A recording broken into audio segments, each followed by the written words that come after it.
First of all, greetings, and I request to kindly mute themselves so that we can avoid disruption.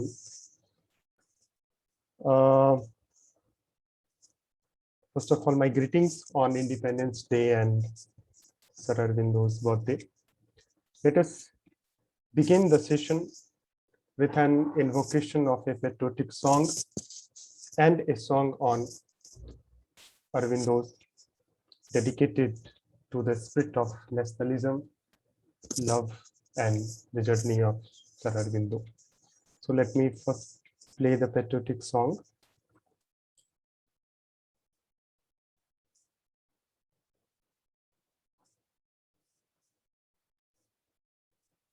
So thank you so much for your kind attention. I have another song to play because today is also birthday of Sir Aurobindo. So let me play a song.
So thank you so much for your kind attention for this beautiful performance and divine presentation. I, Randhir Kumar Gautam, on behalf of the School of Humanities and Social Sciences of Raffles University, Neemrana, I welcome you. I also welcome you being a co-nurturer of this Nidham Center for Asian Blossoming and SOHSS Chakra for co-learning. I also welcome you on behalf of Raise Global Foundation, USA.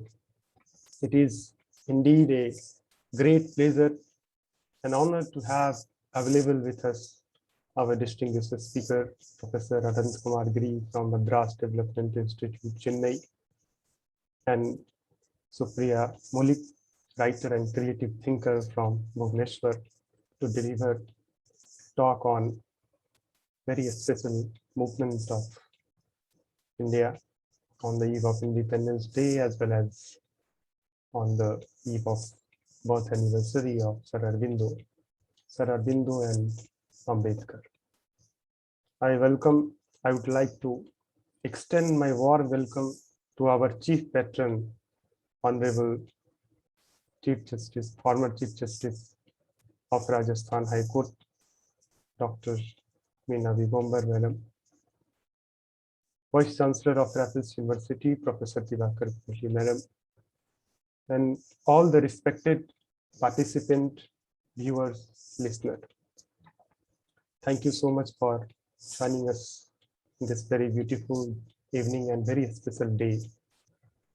Let me give a brief introduction to our SOHSS Chakra. SOHSS Chakra Circle for Creative Co-Learning. It is an initiative of studying and learning self together, society and the world.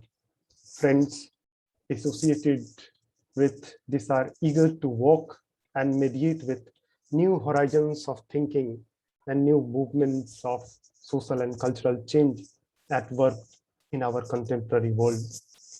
We study seekers such as Sri Aurobindo, Mahatma Gandhi, Chittaranjan Das, a creative soul and a creative thinker from Odisha, and many others from around the world. We also present our own writings and reflect upon our creativity together. We also invite seekers from different fields of life to share with us their lives, vision, sadhana, and a struggle for creating a world of beauty, dignity, and dialogue. We meet every Sunday and sometimes on Wednesday. Now we are nurturing this dialogue in collaboration with Raffles University, Neemrana. Today is a very special day. Today is the birthday of Sir Aurobindo. Sir Aurobindo, his original name is Aurobindo Ghosh. He was born in Kolkata and died in December 5, 1950 in Pondicherry. He was a great seeker, yogi, philosopher, poet, and Indian nationalist who propounded a philosophy of divine life on the earth through a spiritual evolution. We live in a time where democracy apparently faces a crisis. Crisis of freedom is very central. Famous French thinker Voltaire said, "I do not agree with a word you say, but I will defend to the death your right to say it." I think that's a true expression of being a Democrat and being Democrat Indian. Tolerance is the essence of democracy. India has civilizational significance of it. Being an Indian, we should love diversity and see it as expression of freedom. Ambedkar constitutional nationalism and Aurobindo's spiritual nationalism have so many fruitful offering in terms of thought, philosophy, and praxis. Today, in this dialogue, we are going to understand the beautiful spiritual, philosophical, scientific themes of both thinkers' thought. With this introduction, now I would like to invite Professor Kumar Giri sir to kindly give his presentation.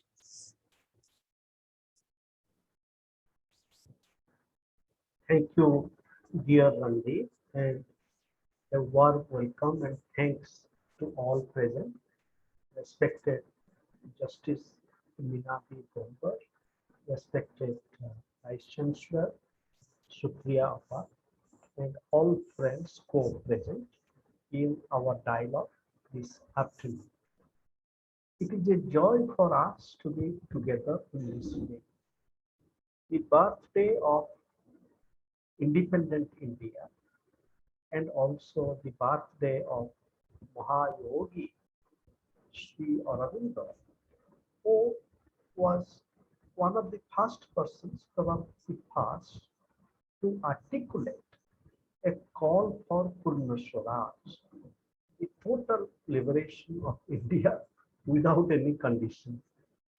And as was mentioned, Sri Aurobindo was also one of the earliest nurturers of a vision of the national, and nationalism as it has come down to, it might be inadequate what Sri Aurobindo had. Sri Aurobindo's vision and articulation of the nation was simultaneously material, symbolic, mother, for example, Vande Mataram, but the symbolic also included the material in terms of all people. Sri Aurobindo was one of the earliest, as we also might note, that when Congress was reduced to Indian National Congress, was slowly getting reduced to a body of making supplications and applications. And Sri Aurobindo galvanized it, and really she wanted to bring it to the people, to the masses. That way, Sri Aurobindo prepares the path, and when Gandhi comes, Gandhi also takes this idea of the nation as embracing the people, not nationalism, not just for the sake of nation, but the people. And once we come to people, we know that how people are in so many difficult situations, our people are, our brothers and sisters are. And therefore, in an incipient way, in his Vande Mataram, Sri Aurobindo was also sensitive to the problem of the backward classes and also Hindu-Muslim unity. And these are very important questions, epochal questions. As Sri Aurobindo came, and then the partition of Bengal, and the famous novel of Tagore, Gora, it depicts the limits of an unreflective nationalism when it does not have the ability to embrace the people. For example, not only the Muslims as minority, but it is in that spirit, embrace our brothers and sisters who have been born into the low caste position in Indian caste. Sri Aurobindo was not an apologist of the existing caste system. And Dr. B.R. Ambedkar, who was born in 1891, only 19 years after Sri Aurobindo's gift or the divine and nature's gift of Sri Aurobindo to Bengal, India, and the world. Then nature and the divine also gifted us Ambedkar, as nature and divine has gifted all of us today, co-present, and you know. So Ambedkar was born in 1891 and very in a rather difficult circumstances. And one connecting aspect of Ambedkar's life and Sri Aurobindo's life is that after 2 years of Ambedkar's birth in 1893, Sri Aurobindo was getting back from England, and where he was coming to? He was coming to Baroda. And the Maharaja of Baroda, Maharaja Gaikwad, And Ambedkar, after completing his BA, he came to work with Maharaja. I think unfortunately Sri Aurobindo has left by that time. Otherwise, they would have met in as part of their work with the state of Baroda. They could have met. I do not know whether they got an interest in each other. I do not know whether Ambedkar read Sri Aurobindo or not. But our uh, task today, or an imperative for us, a call for us, is to study many of our makers together. And this is an invitation to us to study, not only to study, to work and meditate with many of our makers and mothers and nurturers of modern India. And it is in that spirit we are initiating this conversation. So then, with the scholarship from Maharaja of Baroda, Ambedkar went to Columbia University, and then he came to study in London School of Economics. And both of them, both Ambedkar and Sri Aurobindo, were great lovers of book. Professor Valerian Rodriguez, who has edited the selected writings of Ambedkar, he writes that Ambedkar was a bibliophile. And at that point, it resonates with the spirit of Sri Aurobindo. Because when Sri Aurobindo, whatever money he was giving, first of all, he was not counting how much money he has. The only thing he was concerned that every month, loads and loads of books, trunks and trunks of books would arrive. And another testimony goes that when Sri Aurobindo was traveling, for example, from Baroda to Kolkata or to another place, Deoghar, with which he was associated, so he was traveling with very little. And the all testimony goes that he was living a very simple life, even in terms of clothes and amenities. But he would always travel with trunkloads of books. And Sri Aurobindo wrote quite a lot, as we know, and it's immense and deep writings. And Ambedkar also wrote, if not so much as Sri Aurobindo. Ambedkar was part of many entangled activities and struggles, and maybe he didn't have that time, single-minded time that Sri Aurobindo had after 1910 when he came to Pondicherry.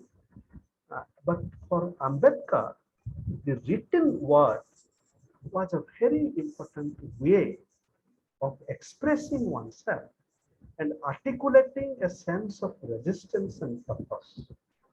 That is very significant because considering the tradition of orality in Indian culture, and orality has some very interesting advantages as the comparative study of the oral and the written suggests.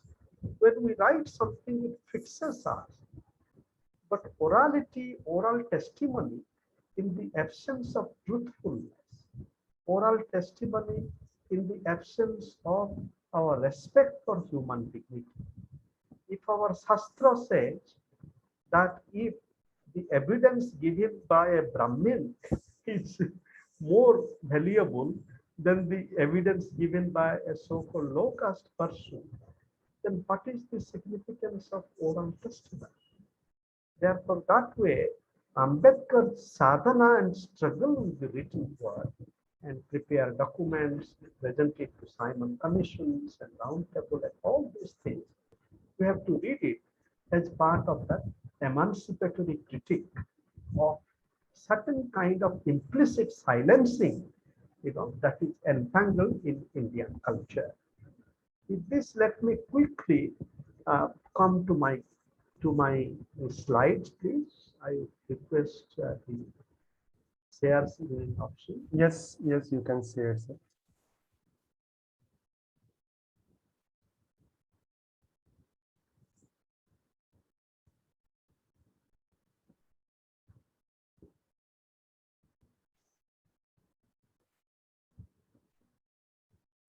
So with this preface, I invite us to begin with these lines of Sri Aurobindo's Savitri. A lonely freedom cannot satisfy a heart that has grown one with every other heart. I am a deputy of an aspiring world. My spirit's liberty I ask for all. And that spirit's liberty, today being the Independence Day of India, which is not necessarily the day of freedom for India. One aspect of Sri Aurobindo's life is that Sri Aurobindo was put behind bars in solitary imprisonment on a sedition charge, isn't it? But even the oppressive colonial government, how much time it took to hold the court hearing of the sedition accusation? 1 year, isn't it? For a little more than a year, not 5 years, not 10 years. Today in independent India, look at the case of Ananta, who happens to be one of the grandsons of Dr. B.R. Ambedkar. And Ananta, if we have read his work and if we have met him, what a dedicated being he is. He is a very fine scholar. Coming from a humble background, he did very important areas of education. He was teaching at IIT Kharagpur. At the same time, he was fighting with the causes of not only the Dalits, but all the disadvantaged sections of Indian society in the world. And where is Ananta? And for how long? Okay, if he is charged with something, then please hold that court hearing. Please hold that court hearing. Father Stan Swami, who was also, labeled with the same accusation, he died or he was murdered in jail, and the kind of slow murder. So therefore, in terms of liberty that Sri Aurobindo talks about, if we read Sri Aurobindo's written writings, he says one of his most important goals is to change the condition of jails in free India. Now, what is the condition of jails today? How many under trials are there for years and years? Even Chief Justice Ramana, Chief Justice of, we have respected former Chief Justice of Rajasthan High Court, I see Justice, and but even Chief Justice Ramana has said, how difficult it is for the poor to have access to law. On the one hand, Dr. Ambedkar, he had some faith in law and the project of the state. I would come to that. While Sri Aurobindo, though he believed in modernity, Sri Aurobindo was extremely critical of the apparatus of the state. He was critical of both the mechanical nature of state and secondly, the violent nature of state, as Gandhi was. So when we look at Sri Aurobindo's approach to state and law, and Sri Aurobindo was critical of state, and while as Gandhi was critical of state, but Sri Ambedkar, for varieties of existential reasons, as Nehru, as Pandit Nehru, they posited faith in state because India was coming out of the trauma of partition into a kind of stabilizing central state. Maybe that was an existential requirement. But my submission is that both Nehru and Ambedkar were, as they were participants in that modern era of faith in state, socialism as an instrument of emancipation, they could not to the same extent see the limits of state. Then we come to this thought about Sri Aurobindo. from Chitabhai Chittaranjan Das, where he is saying that along with the political work of Sri Aurobindo, the literary and spiritual work of Sri Aurobindo, right from Bande Mataram to Savitri, Sri Aurobindo's work stretch over 29 large volumes, each containing over 500 pages.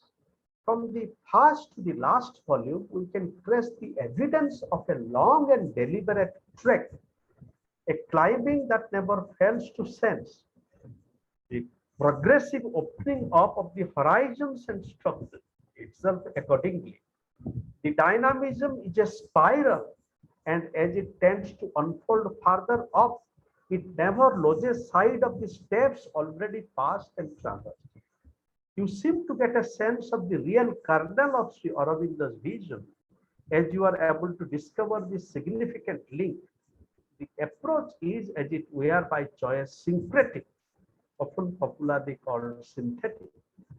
They who hitches their wagon to a star to begin with and follows that star discovers before long that the star is not a fixed one, that it moves on and on, goading the aspirant to also move on and discover the new matrices as well as new heights. That is the impression one gets as one begins to read Sri Aurobindo and his works willingly. So then we come to a little bit of Ambedkar's vision when he said, Brahmanism is the poison which has spoiled Hinduism. You will succeed in saving Hinduism if you kill Brahmanism. There should be no opposition to this reform from any quarter. It should be welcomed even by the Arya Samajas because this is merely an application of their own doctrine of guna and karma.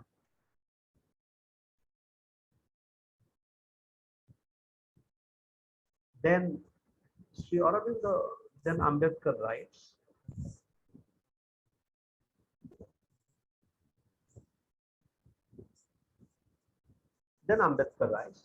whether you do that or you do not, you must give a new doctrinal basis to your religion, a basis that will be in consonance with liberty, equality, and fraternity, in short, with democracy.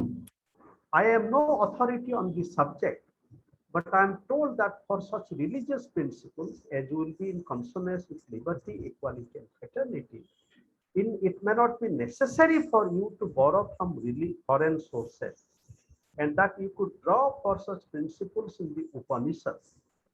Whether you could do so without a complete remolding, a considerable scrapping and chipping off from the ore they contain is more than I can say.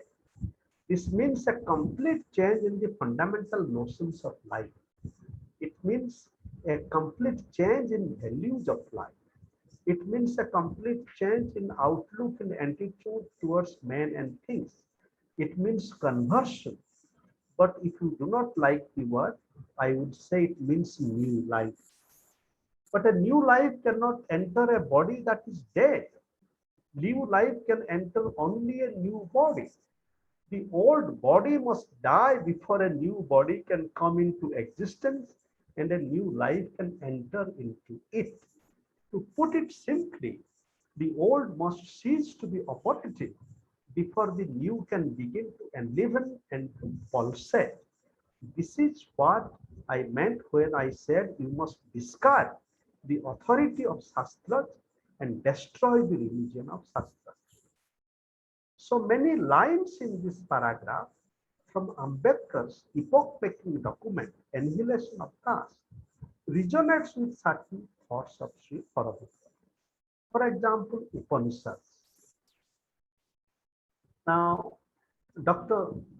Rodriguez said that Ambedkar was very favorably oriented to the Upanishads, while his reflection on Gita, when Ambedkar's critique of Gita was that Gita was promoting Brahmanism, but he was very favorably disposed to Upanishad. Though Sri Aurobindo's interpretation of Gita, we would have to read Ambedkar's understanding of Gita and Sri Aurobindo's essays on Gita, and of course we cannot but invite Gandhi. So far, we have been, having our plays. We are playing with Gandhi and Ambedkar, and now brings the Aurobindo here. So let our humble journey becomes more joyful, more meaningful, more challenging. And then we go on. Then here we are helped by a very interesting reflection of Gopal Guru on Ambedkar's idea. And I would like to link that with Sri Aurobindo's idea. Gopal Guru writes that Ambedkar offers a radical critique of the slave idea. The slave morality treats the ideal of Superman as the only moral source from which one can draw one's own relative worth. The source of one's own worth is not in authentic self, but located in the master. The slave mentality therefore suggests that any kind of transgression is immoral. Traditional moral idealism gets defined in terms of moral dominance of the ideal and the dependence of the lower caste. Manu's efforts to raise a Bhudeo, that means the lord of the land, to the highest level by associating with moral qualities such as benevolence are paralyzing for the slave. And then Gopal Guru suggests that to strengthen his critique of the traditional conception of the moral ideal, Ambedkar draws sources of critique from the intellectual tradition that he seeks to criticize. Please make note of it. That means Ambedkar is engaged with Indian intellectual tradition. He is not just drawing the critique from only foreign sources or sources of modernity. In an historical sense, he argues, even the Upanishadic renouncer become as an ideal not to perfect it, but to strategically lay bare the male-dominated content of the Brahminical patriarchy as it evolved in the post-Upanishadic era. He argues that Brahminical patriarchy did not allow women to achieve this ideal, which promised women both intellectual and metaphysical progress. He further argues that the ideal of renouncer, that was something available to women from the upper layers of society in Upanishadic times, was also available to women during the Buddhist period. Women could aspire to become an Arahant. The idea of the Arahant embodies women intellectual freedom and recognizes their intellectual capability to debate with male vicus within the Buddhist Sangha. In the post-Buddhist period, Ambedkar observes that the intervention of Manu, who converted the flexible ideal into a rigid one, denied this ideal to women. He categorically states that it is the code of Manu that is singularly responsible in putting women into a dark ghetto. This is Ambedkar's position. And we know that, how respectfully Ambedkar treated his wife, Ramabai. And then, of course, Ambedkar piloted the Hindu Code Bill, and he wanted to really free women from these Hindu patriarchal structures. And if we bring Sri Aurobindo here also, now Sri Aurobindo always invited us to prepare ourselves as a worthy participant in the journey with the Divine Mother. And that the Divine Mother we would have to realize in our own lives, in our own social structure, which then requires appropriate transformation in our legal structure also, isn't it? Now, if our law is too patriarchal, if our caste system is patriarchal, is it possible to realize the integral yoga and realize our life as participant with the world of the Divine Mother? So that way we can explore certain kind of transformative dialogue between Sri Aurobindo and Ambedkar vis-a-vis these epochal questions, not only the place of women, but the future role that women as the nurturer of life would play. And I have already spoken you a bit from their life, and along with both of them become lover of books, they were also engaged teachers. And if we read testimony of the students of Sri Aurobindo and how engaged teacher he was, I mean, he had an influence in the lives of the students. And of course, Ambedkar also, who were teachers.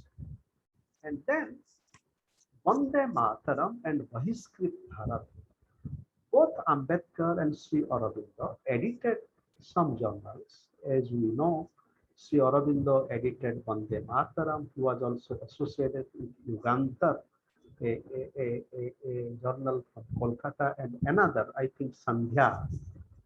And Ambedkar also edited Mokanaya, Bahiskrit Bharat, and another one also. So we can look at, for example, when we are talking about Vande Mataram, the journal that Sri Aurobindo edited.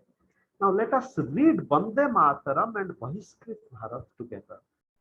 Vande Mataram, an invitation for us to be, to celebrate our motherland, to liberate our motherland. And that liberation is not possible unless there is liberation from the excluded India. So therefore, when we talk about nationalism, now nationalism for Ambedkar, and I think Ambedkar says that he had three gurus. One is Buddha, and another is Kabir, and those person, can you say who was the third guru of Ambedkar? If you say, you will get a prize. Phule. Yes, Mahatma so Phule. Yes, so you are getting a prize, Randhir. And Mahatma Phule was also guru of Mahatma Gandhi also. Very good. So Mahatma Phule, I think he wrote a very important work called Giri, and it is worth exploring. I do not know that whether Sri Aurobindo had ever engaged with the work of Mahatma Phule, for example. And I think Sri Aurobindo was aware of the intellectual movements, not only Bengal, but in other parts of the country. But Phule's reflection, Giri, and that is the tradition also of another strand of nationalism. Phule and Periyar in Tamil Nadu, who was also an associate of Gandhi, and Ambedkar. And that national liberation also must not forget the caste domination. If national liberation means that shift of power from colonial rulers to the upper caste elites, it really does not mean much. And I think today there is a lot of truth in that, though at that time, so many people looked at it as if these pioneers were not paying enough attention to national liberation. But today we realize that with the violence perpetrated against Dalits, especially Dalit women and girl children, what is the condition of national liberation?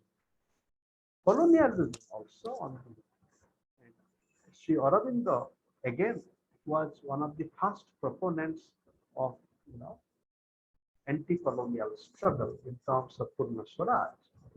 For Ambedkar, Ambedkar was also not an apologist for colonialism in a superficial sense. But what Ambedkar challenged us to realize that colonialism, at least colonial rule, created certain semblance of rule, and at least the low caste and the excluded could depend on this to some extent. At the same time, Ambedkar was not a total apologist of the colonial rule. And then we come to caste and the whole question of annihilation of caste. But annihilation of caste with Ambedkar mainly began as a structural project. But the challenge of transformation of consciousness, that is still an important task. Maybe when he came to Buddhism, that work of transformation of consciousness became important. As we know that with Sri Aurobindo, that anything that we do, consciousness work is very important. Again, what is consciousness? Consciousness is simultaneously social and historical. It is produced in society and history, but it is not bound by it. And that kind of a consciousness work, where we might be born into Brahmin or Dalit, but we still have to do consciousness work to go beyond the dualism of the Brahmin. Today, annihilation of caste, and that was the point that Ananta was also making, that the whole project of annihilation of caste has become a casteist project. Now, how with a casteist project, you will do annihilation of caste? And this is an aporia. And that we would have to confront. And here, see, Aurobindo can help us. At the same time, see, Aurobindo, though he was not an apologist of the caste, he challenged us to understand the psychological predilections in human beings, which he thought were implicit in the ancient system of Varna. People preferring to do different works in life, some inclined to focus on knowledge acquisition, while others on engaging themselves in service work. This psychological dimension of preference for different vocations at the level of individual is still an unavoidable challenge in us, even if we live in a casteless and classless society. Here it is important to bring Ambedkar to this conversation. That means annihilation of caste. How does it still acknowledge the different preferences for different individuals? Some would like to do manual labor, some would like to do mental labor.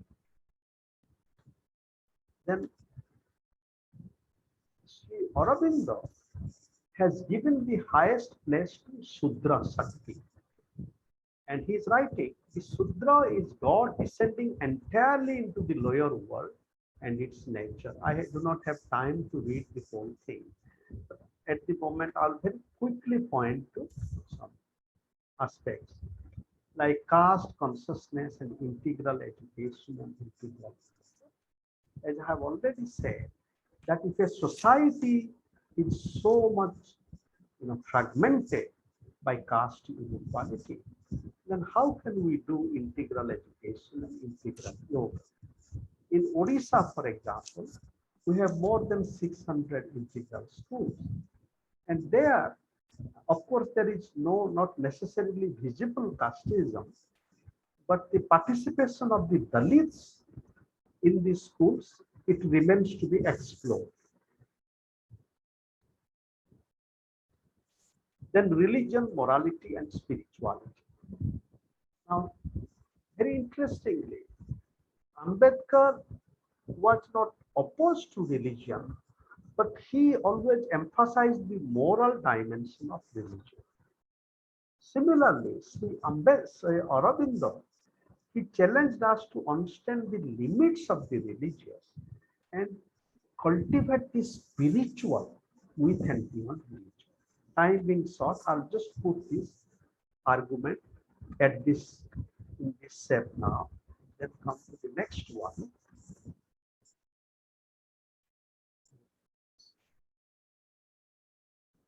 Then I'm coming to state limits and transformations for Aurobindo and Ambedkar, which I have already argued. Then I'm coming to the issue of fraternity. I think another very interesting link between Ambedkar and Sri Aurobindo is their emphasis on fraternity or bhratrutva. So, Sri Aurobindo, commenting on French Revolution, said that one of the unrealized ideals from the French Revolution is fraternity. Liberty and equality has got some mechanical treatment. But how can we have fraternity? French Revolution gave primacy to the state. For Ambedkar, to have fraternity, we need to build community. And for Ambedkar, it is the caste society which does not build community. Therefore, how it is important for annihilation of transformation of caste to build the community and fraternity. And fraternity for Ambedkar and Sri Aurobindo does not mean brotherhood, but really friendship, Maitri, as Ambedkar speaks from Buddha and his Dhamma. And we might note that Pope Francis has recently gifted us a very interesting, important encyclical on fraternity or social friendship. And I'm coming to the last stage of my presentation. Now, socialism, for example. Now, Ambedkar, towards the last part of his life, he engaged with both Buddha and Marx. And he says that the conventional method of socialism is not adequate. He said that self-control and moral transformation in Buddhism provides the missing link for socialism. Similarly, Sri Aurobindo also challenged us to understand the spiritual dimension of equality and socialism. And another thought here is that pragmatism and spirituality were very interesting ways to think about Ambedkar and Sri Aurobindo. One of the teachers of Ambedkar at Columbia is John Dewey, who was a great pragmatist philosopher. But Ambedkar's constitutional democracy, or what is called constitutional morality, has a pragmatic dimension, but it also has a spiritual dimension. Similarly, Sri Aurobindo had a little bit of dialogue with William James. I have edited 2 volumes on pragmatism and spirituality. My submission is that pragmatism, spirituality, democracy, they constitute another thread to walk and meditate with Ambedkar and Sri Aurobindo. And finally, I would come with the whole question of ideals of human unity, which was one of the last books of Sri Aurobindo. Now, Ambedkar he didn't write a text like ideals of human unity, but maybe the Buddha and his Dhamma was kind of a path to that.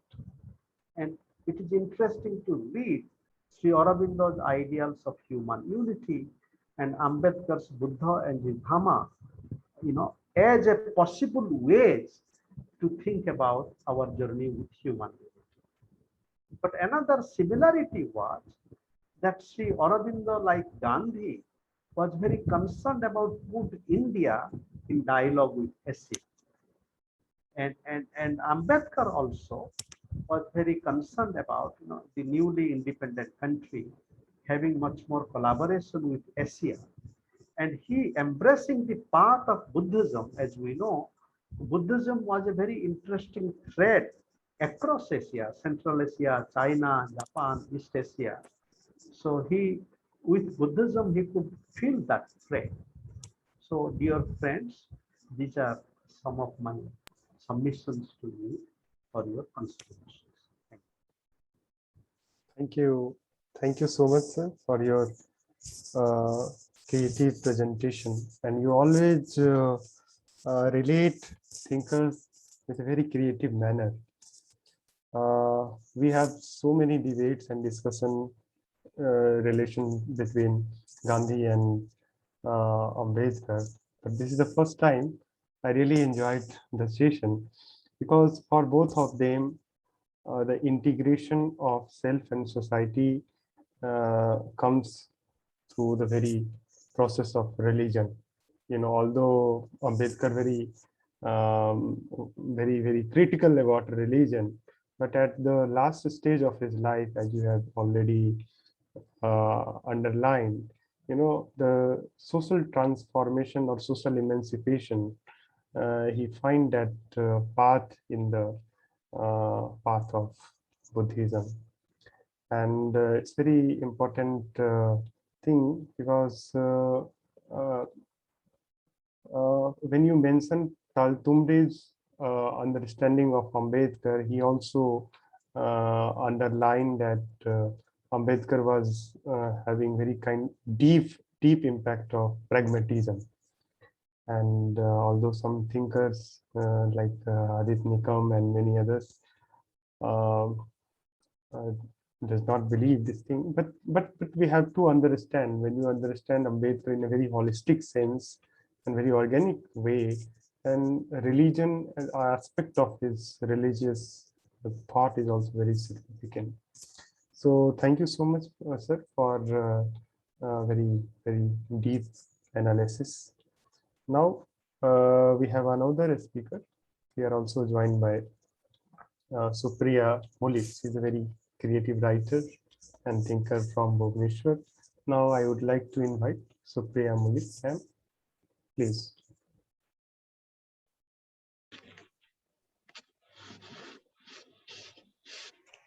Thank you, Randhir, and good afternoon to all. I welcome you all to this Independence Day dialogue on Sri Aurobindo and Babasaheb Ambedkar.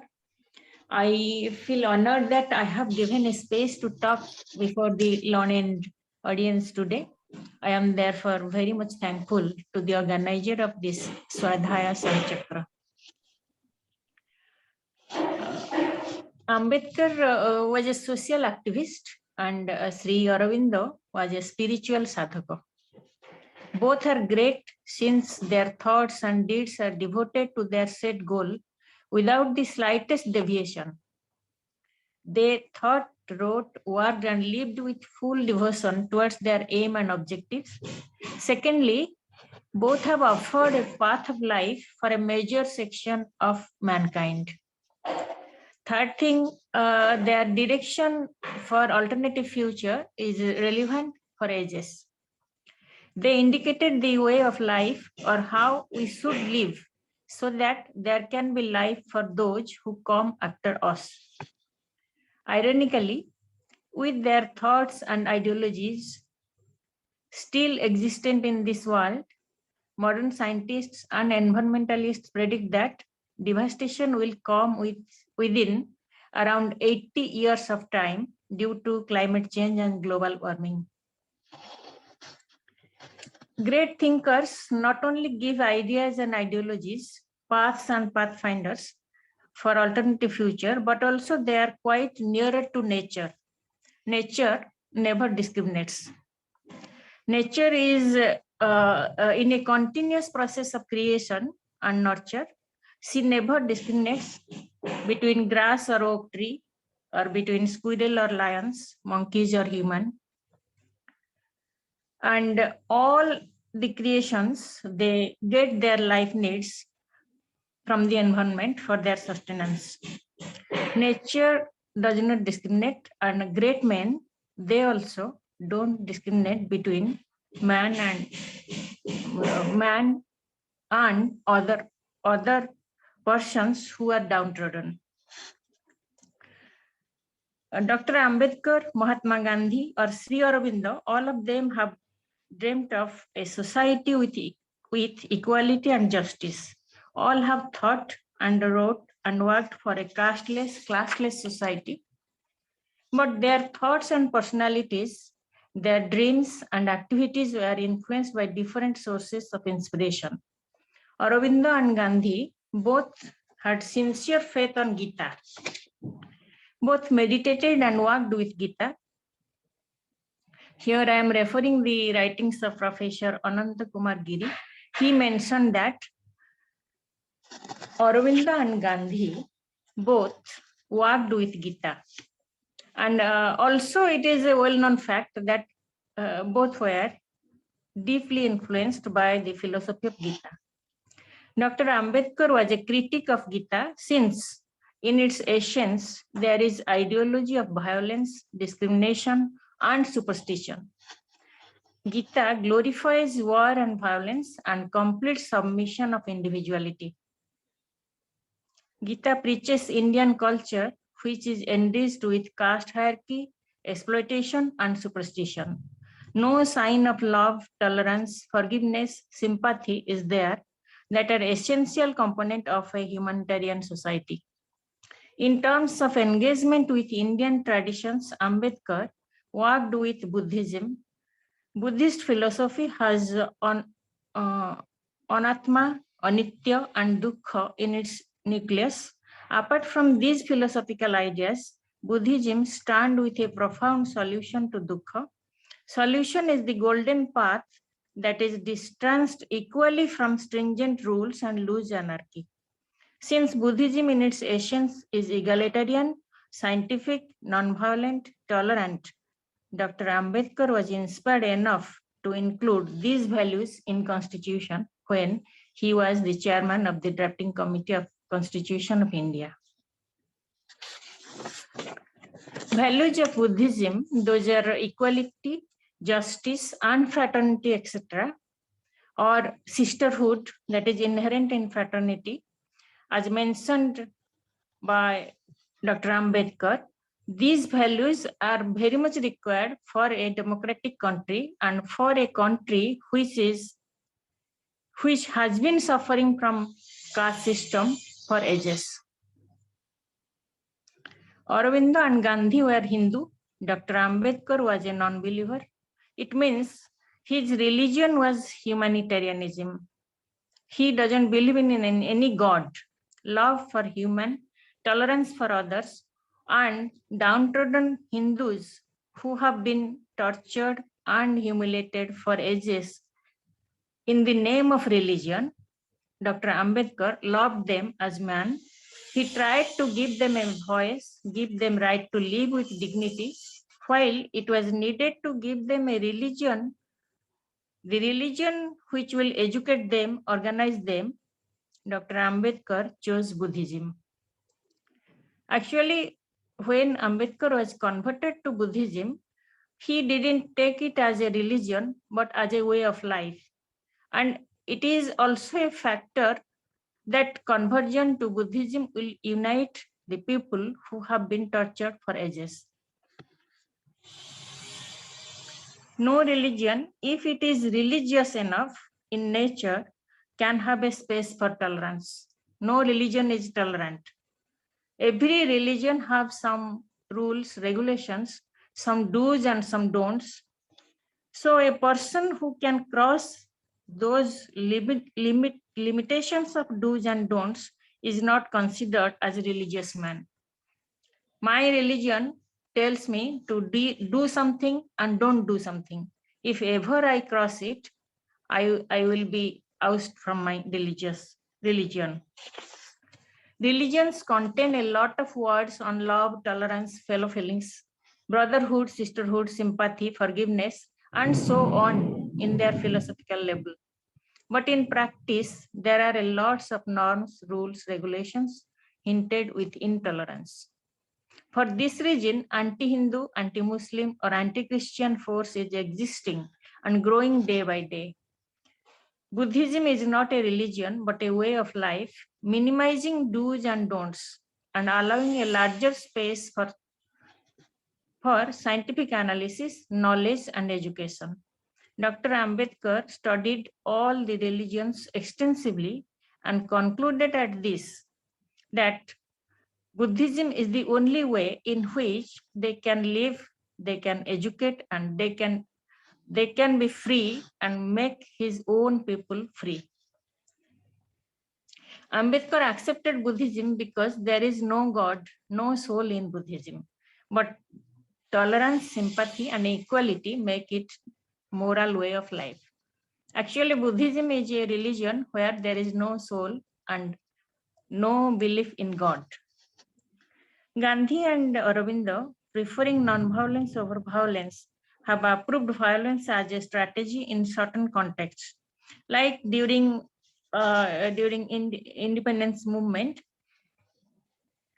Aurobindo applied violence by bombing Britishers, and also during Quit India movement, Gandhi approved violence.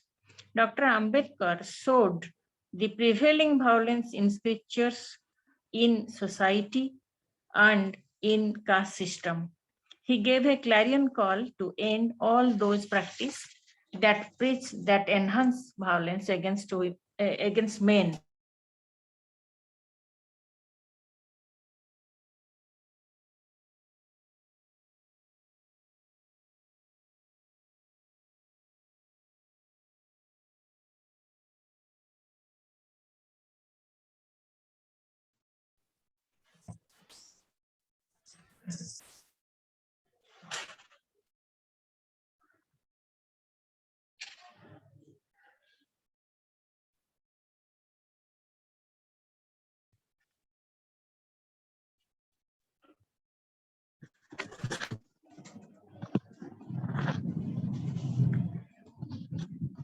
Dr. Ambedkar showed the prevailing violence in scriptures, in Dharmasastras, and inside society.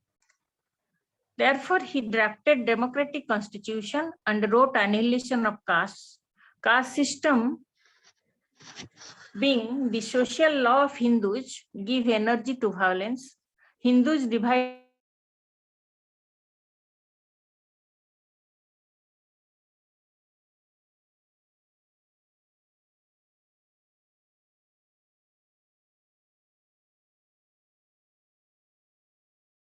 caste system, but spoke that individuals have inclination towards certain category of work or profession.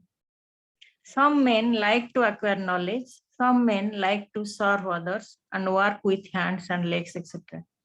Aurobindo did not clarify the reasons behind such different liking and disliking individuals so. Modern science and psychology has clarified the same, that due to environmental effect, people show different liking and disliking. So without any reason, a man doesn't like to do some menial works and to be hated and to be exploited. And it is our system, it is our superstition.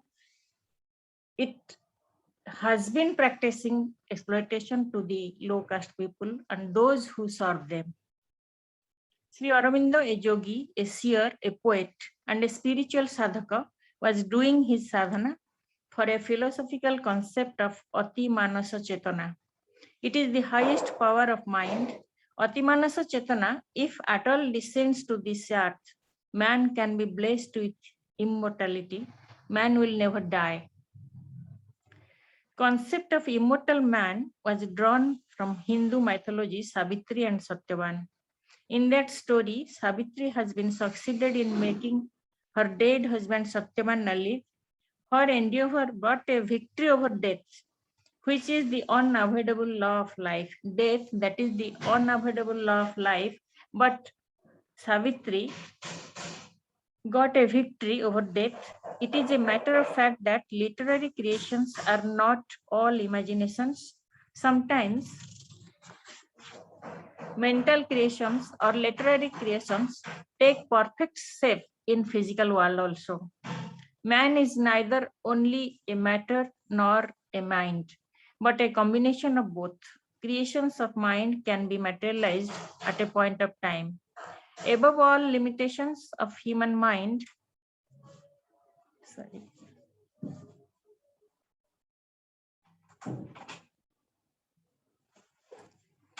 above all, limitations of human mind can be rootless in Atimanas Chetana, that is the divine power.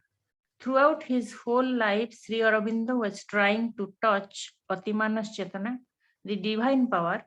Therefore, the result of his creative endeavor is Savitri, the unmatched literary creation of the world.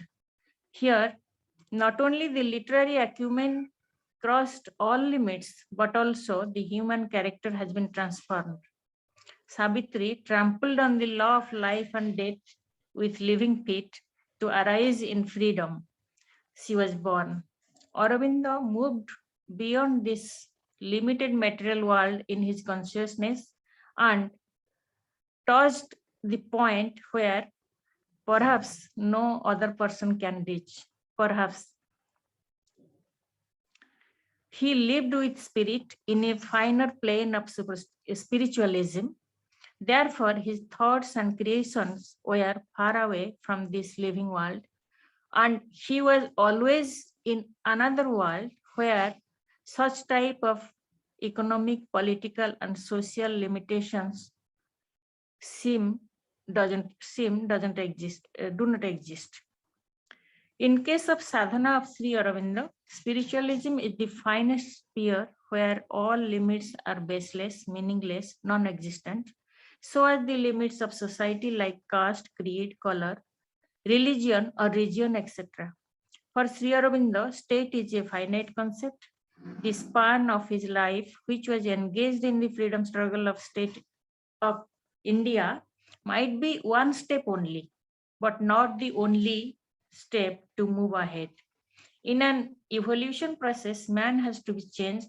So Sri Aurobindo changed and shifting his aims, objectives, thoughts, and deeds to a different direction, that is spiritualism, that is sadhana, that is a devoted work for Atimanas Chetana. Gandhiji's idea of Hind Swaraj is practically possible where people are free. But in India, we have been practicing so many systems, so many divisive systems that make us bound.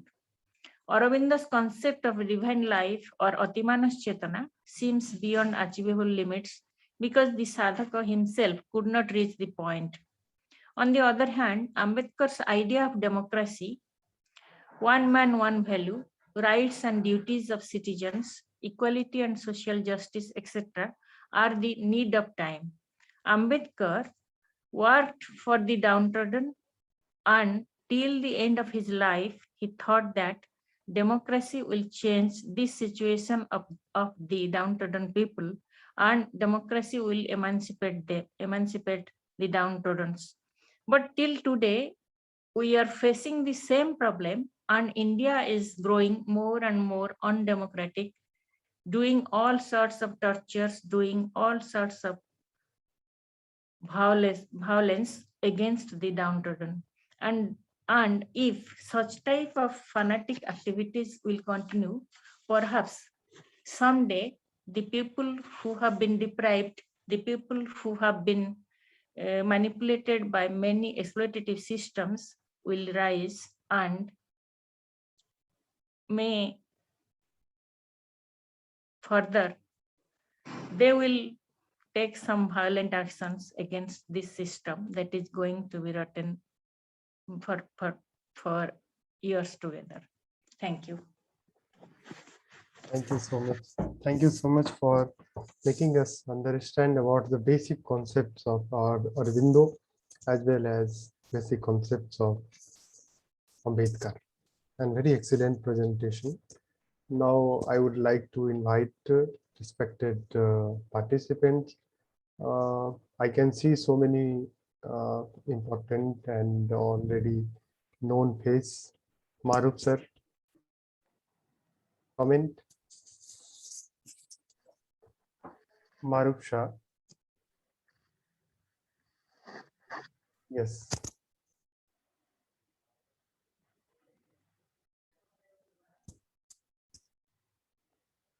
Or any other participant who would like to ask any question to respected speaker? Randhir, Yes. one request, if I may, please see Dr. Nishant Kumar from Delhi University, if he is present. In case, and after a little while, if Swarupa Mishra is present, she wanted to share a few lines. So, Okay. if you see her, please kindly. Yes. Yes. Along with Sarupa. Yes. Sarupa Misra is not there. Okay, so let us continue our dialogue. Yes.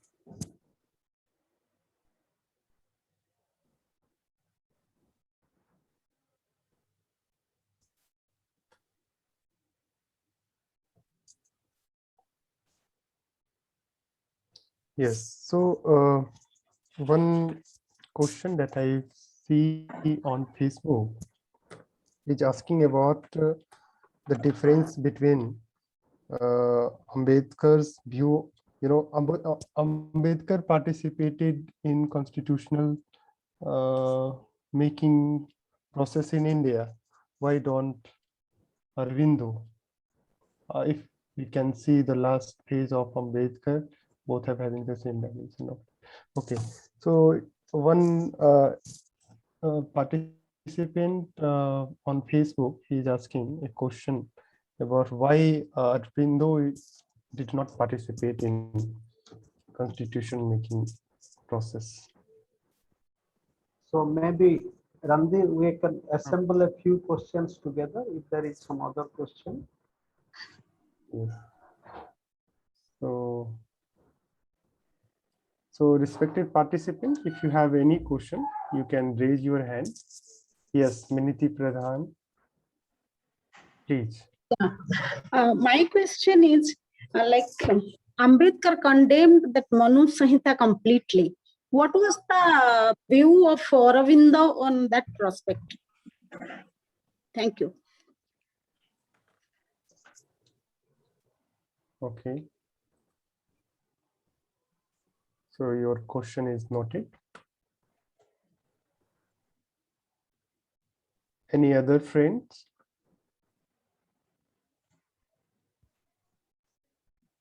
Maybe Randhir, you would ask a few questions and let us invite Sasibhusan Rath. Yes, yes. First, I would like to invite Sasibhusan Rath. Yeah, actually, Yes, a very small question to Professor Ananta Giri. His talk has been quite enlightening and highly informative. The noted writer from Odisha, Professor Chittaranjan Das, well known as Chitta Bhai, has he written anything specific on Dr. B.R. Ambedkar and a comparative picture between Sri Aurobindo and Dr. Ambedkar? That is a specific question to Professor Giri.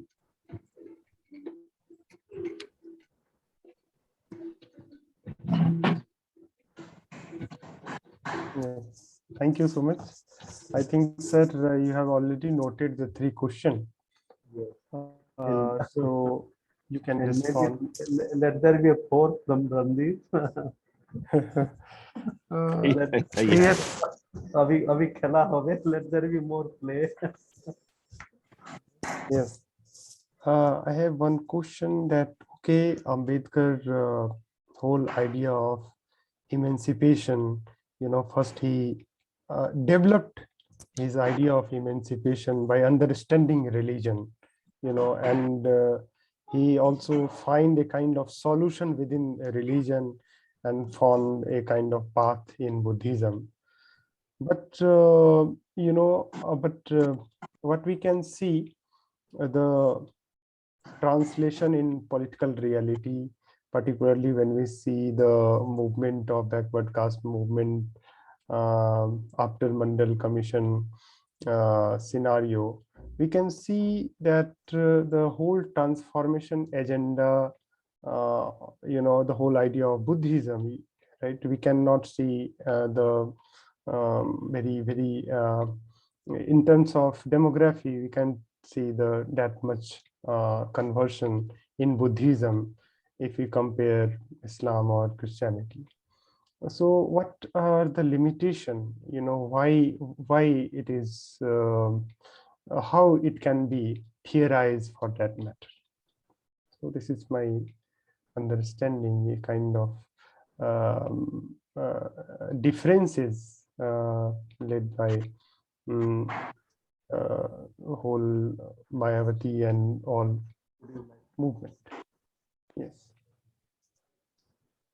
Thank you, Randhir, and thank you, Supriya Appa, and thank you, Sasibhusan Bhai, Minati, and our friends who have raised this question. Beginning with the Constituent Assembly, as we know that Sri Aurobindo, in some way, he has left the political space. He left the political space, not in a spirit of total abandonment, but with a different kind of relationship. And so he was taking note of the political developments in the country. And Gandhi himself, both Nehru and Gandhi himself was very eager to have Sri Aurobindo come back to the national freedom struggle and take the preeminent space that he had. But Sri Aurobindo had chosen a different path.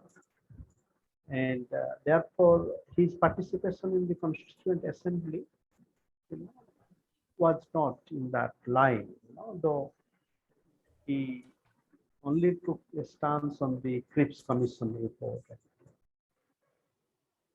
Then about Minati, as always, Minati asks very difficult and thoughtful question.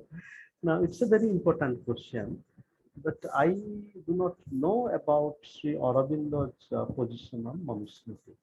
So I would like to study that and then learn about it further.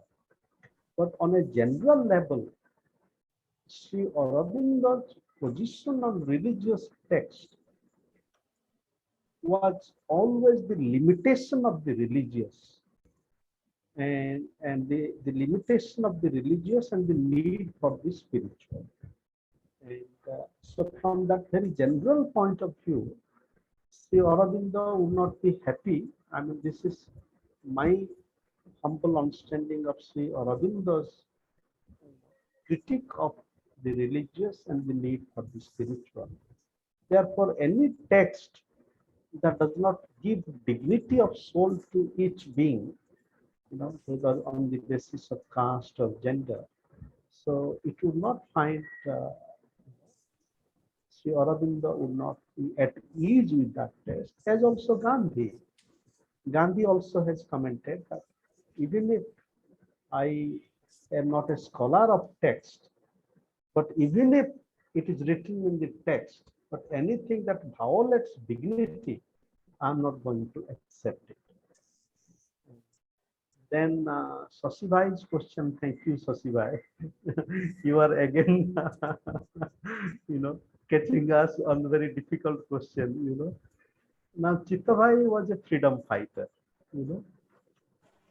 and he, in 1942, he was experiencing his creativity in jail, and Sri Aurobindo was also in jail, Gandhi was also in jail, and I'm just stating it as a matter of fact, without any judgment, that Ambedkar had never, I mean, what we should say, I mean, whether Ambedkar had never had the blessings or curse of being in the jail. And why is that? And these are very difficult questions. But let me also make another link that Sri Aurobindo was started with the total ouster of British colonial power from India at the historical juncture of Second World War. And Sri Aurobindo, from his little money from the ashram fund, he supported the war efforts of the Allied power against the Axis power.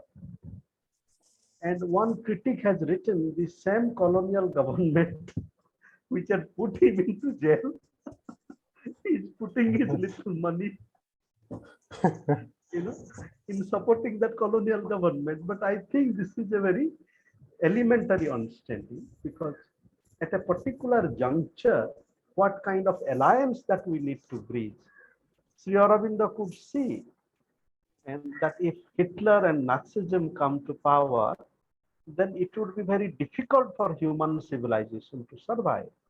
So who is the greater enemy? Whether our colonial power, colonial ruler, or the forces that is going to destroy the whole human civilization. And so Ambedkar himself, therefore, Ambedkar's alliance with the British colonial power, I mean to say, let me not put it this way, alliance, but he's been part of the governing regime in some way. These are very difficult questions. And for example, when he was the labor minister of the colonial government, what kind of actions he has taken.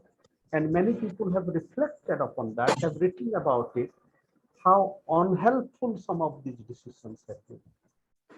So therefore, from the point of view of the freedom struggle, there are many things to reflect.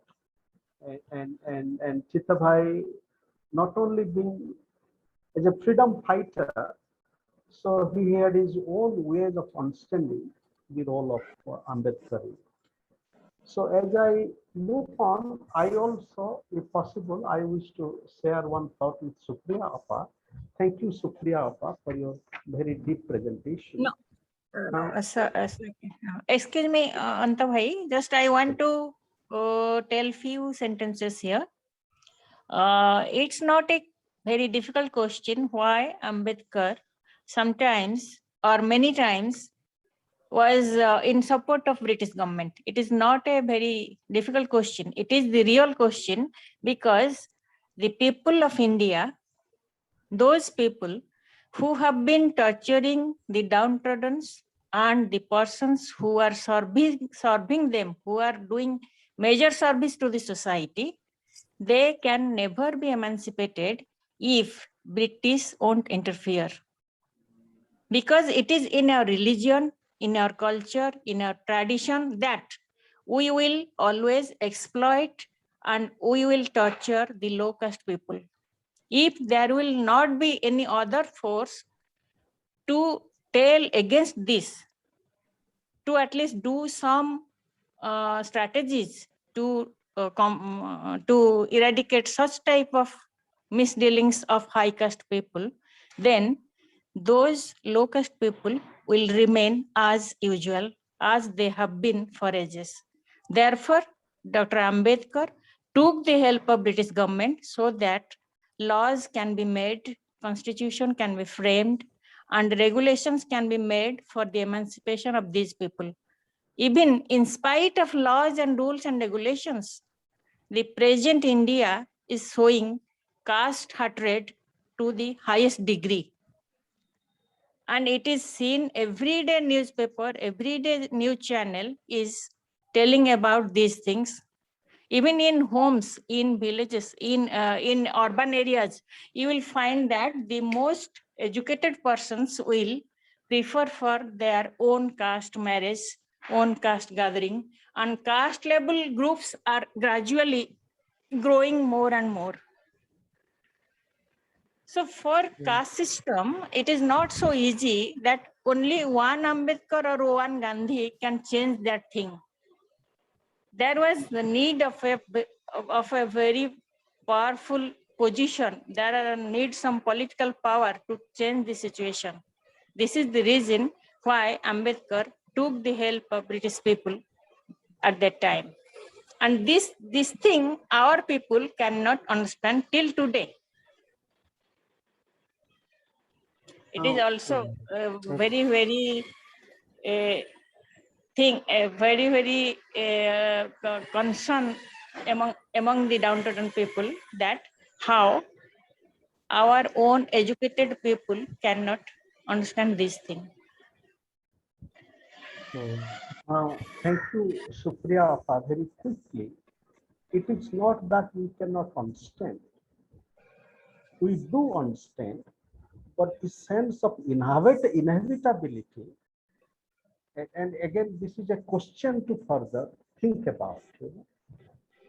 My only question is, my only humble submission is that there are also other leaders from the untouchable space, or the not untouchable space, from the downtrodden low caste space, who took positions against the Britishers and they went to jail.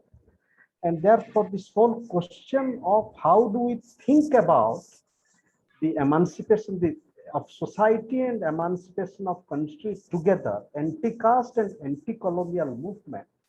And Ambedkar presents one strand of that, but there are also many strands, and that we would have to think about. And Yes. what Ambedkar, the decisions he took as the labor minister in the colonial government, and Arun Shourie has written about it. And Arun Shourie, it is not that because Arun Shourie has written, everything that he has written is just anti-Ambedkar. These are statements of fact. That as the labor minister, the decisions he has taken, they're very problematic decisions, And so again, it is not a question of finding fault. Based upon historical documents, how do you understand, again, the limits and possibilities of the pathways that are very, very dedicated, And it is also a historical fact that Brahmins have welcomed the Britishers to reign in this country.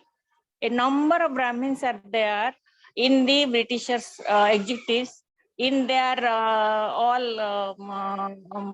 infrastructures to rule and to exploit the other people.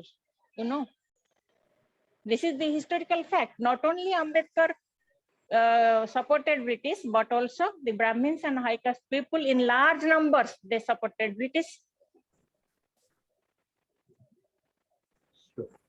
So with this, other people also, this is the difference, that other people do something for their own profit, and Dr. Ambedkar did something for the whole community, for justice, for equality, for a country that will be progressive in future, for a democratic constitution, for not for his only one profit or for his own anything. So this is the difference.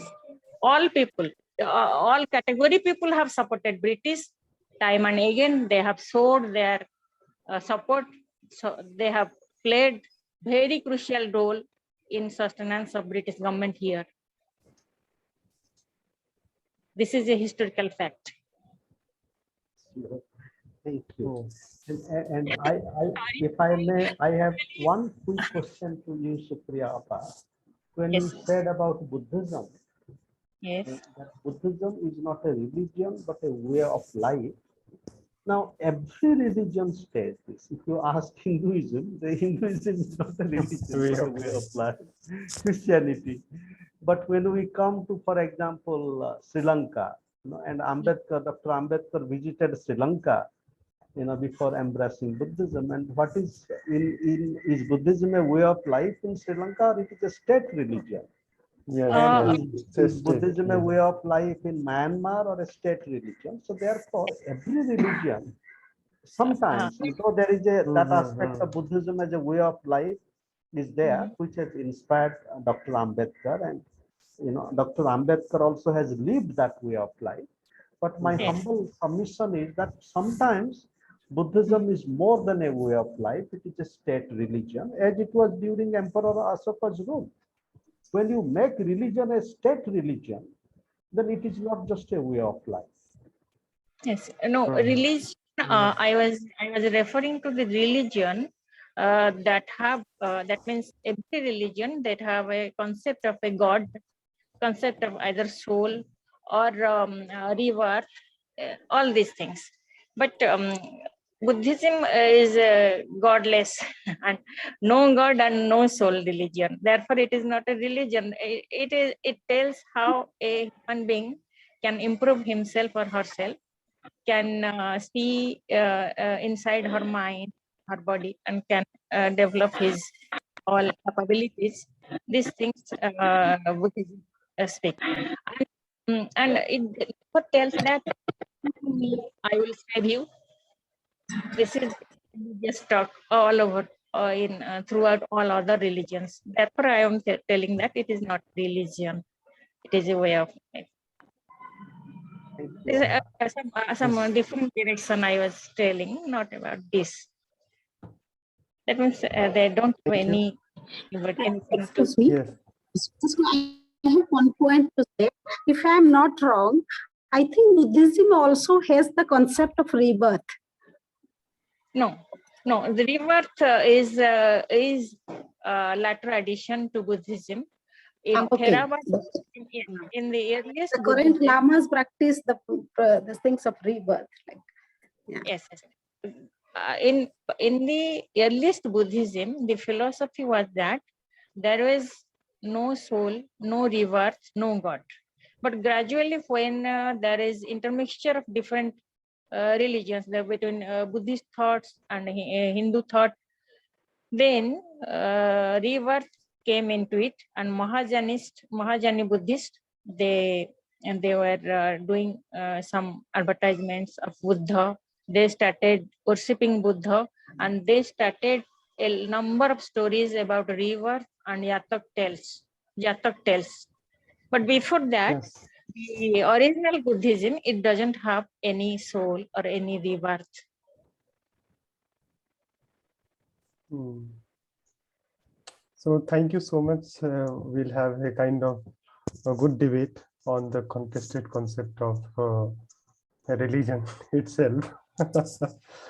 And the Thank you. thing is, you can find many that, I have seen so many Buddhists in Bihar. They practice caste system. Yes. So where is a Hinduization of Buddhism is also a fact, and Buddhism from Japan is different from Buddhism of Sri Lanka. So we have so many versions of Buddhism also.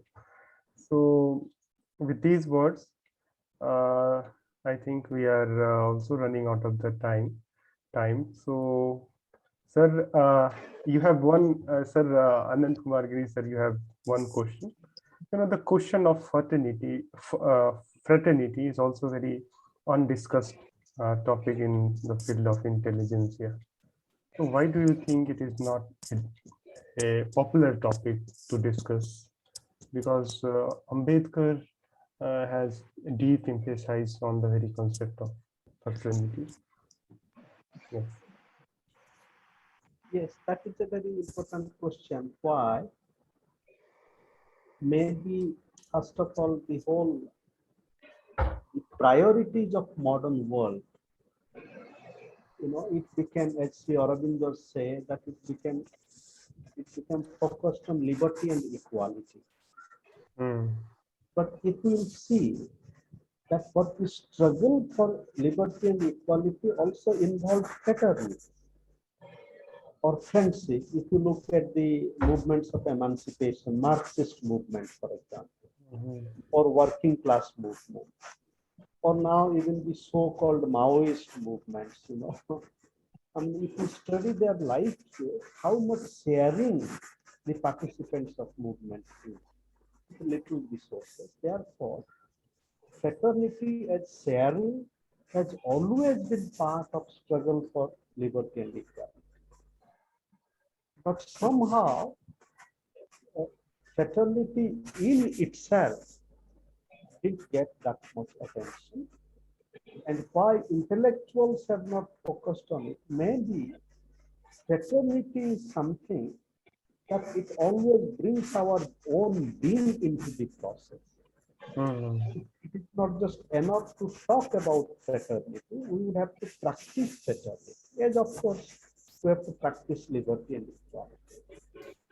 So for varieties of reasons, fraternity has remained not so much engaged, but slowly and slowly it is coming up.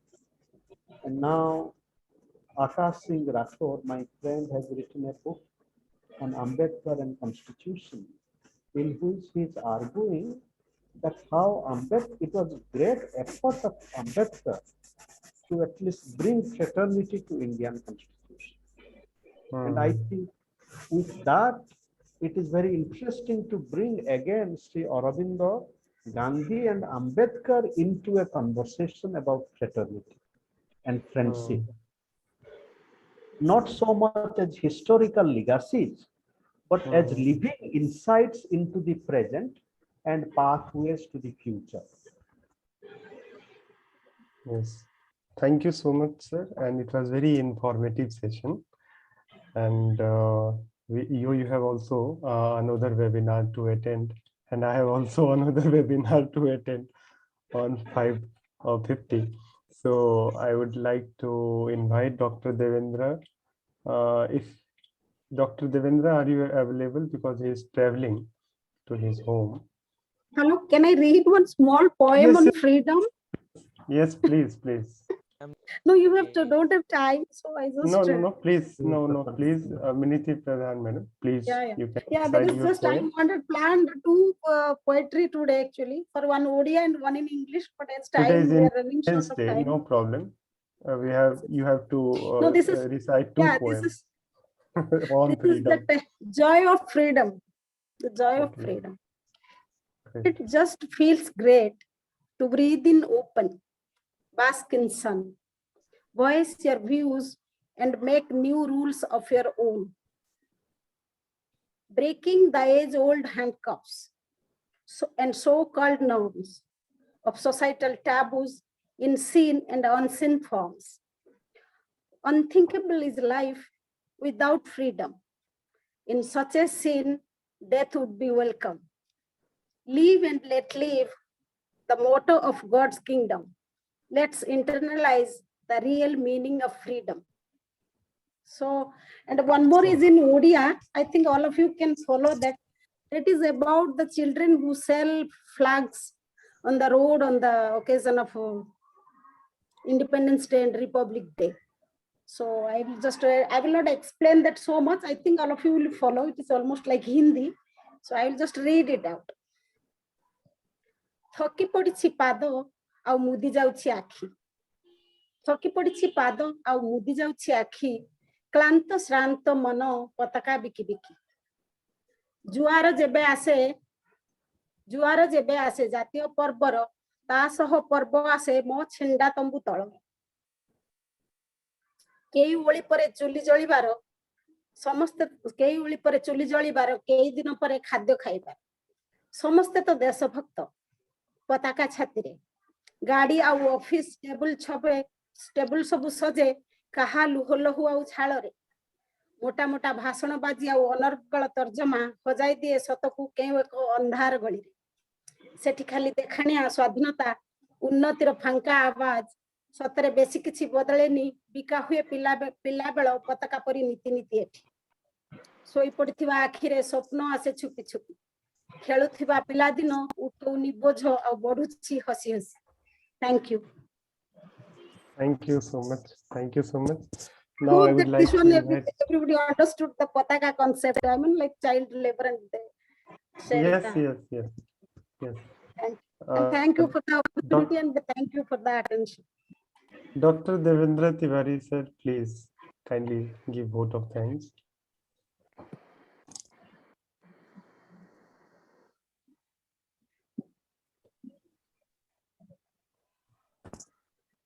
Dr. Tiwari sir, are you there? Am I audible?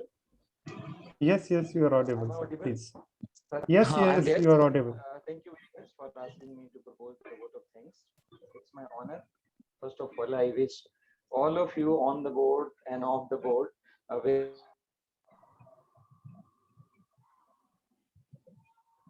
very happy Independence Day from bottom of my heart. In the series of proposing my vote now on behalf of School of Humanities and Social Sciences, Raffles University, Neemrana, Swadhyay Sahachakra Circle for Co-Learning, Vishwanidam Center for Asian Blossoming, Puducherry, and Raise Global Foundation to extend heartfelt thanks to each one of you. Particularly, I'm very much obliged to Supriya Mullick. She is a writer from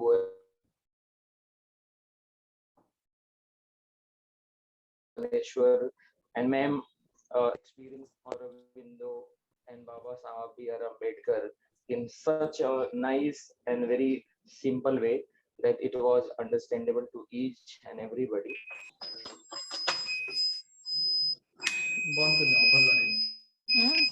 Next, I would like to explain for chairing this session as the speaker, and as usual, sir is mind-blowing in presenting analogies from anthropology, from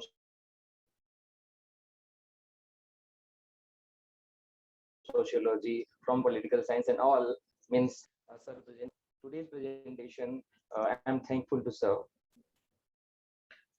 Now, I'm thankful to revered Justice Meena V. Gombar ma'am, the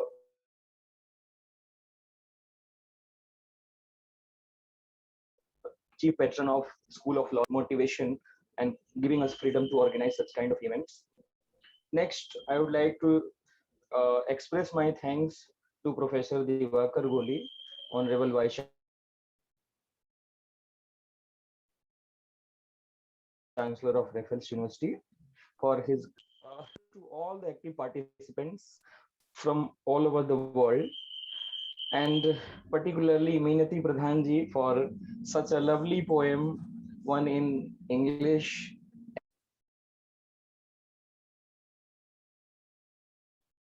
as she is a poetess, and one in original. Means the words were not religious. The way of recitation is appreciable.